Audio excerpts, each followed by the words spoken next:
चलिए आज समझते हैं कि समतल दर्पण पर जब प्रकाश की किरण लंबवत पड़ती है तो परावर्तन के बाद क्या होती है, इसके बारे में डिटेल करें। कहता है कि जब प्रकाश की किरण किसी दर्पण पर लंबवत पड़ती है, जब लंबवत पड़ती है तो क्या होता है। मान लिया कोई क्या एक समतल दर्पण है, इस पर प्रकाश की किरण क्या होता है, इसलिए क्या है एक कोई क्या है समतल दर्पण है, ये क्या है एक समतल दर्पण है, इस पर प्रकाश की किरण क्या कर रही है, लंबवत पड़ रही है।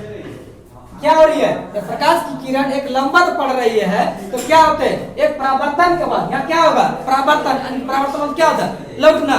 जब लौटेगा ये क्या होगा, अपने ही माध्यम में क्या होगा, ये लौट जाएगा। इसलिए कहा जाता है जब प्रकाश की किरण जब समतल दर्पण पर लंबवत पड़ती है तो परावर्तन के बाद अपने ही क्या पथ पर क्या होता है, वो लौट जाती है।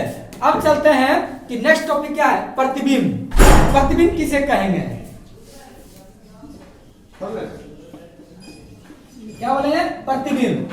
तो कहता किसी बिंदु स्रोत से, क्या बोले, किसी बिंदु स्रोत से आने वाली प्रकाश की किरणें परावर्तन के बाद जिस बिंदु पर मिलती है या जिस बिंदु से आती हुई प्रतीत होते हैं उसे क्या कहा जाता है, प्रतिबिंब कहा जाता है।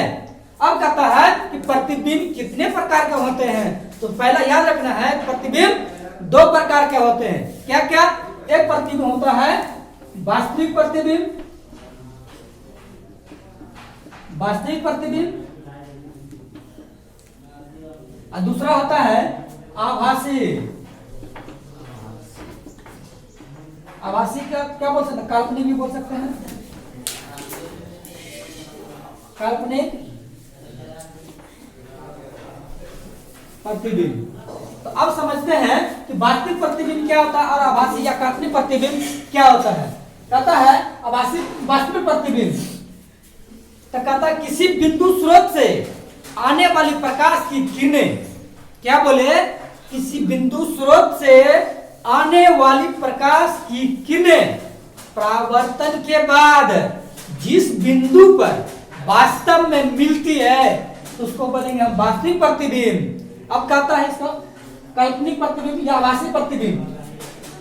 कहता है किसी बिंदु स्रोत से आने वाली प्रकाश की किरणें परावर्तन के बाद जिस बिंदु से आती हुई प्रतीत होती है तो उसे क्या बोलेंगे, काल्पनिक या आभासी प्रतिबिंब।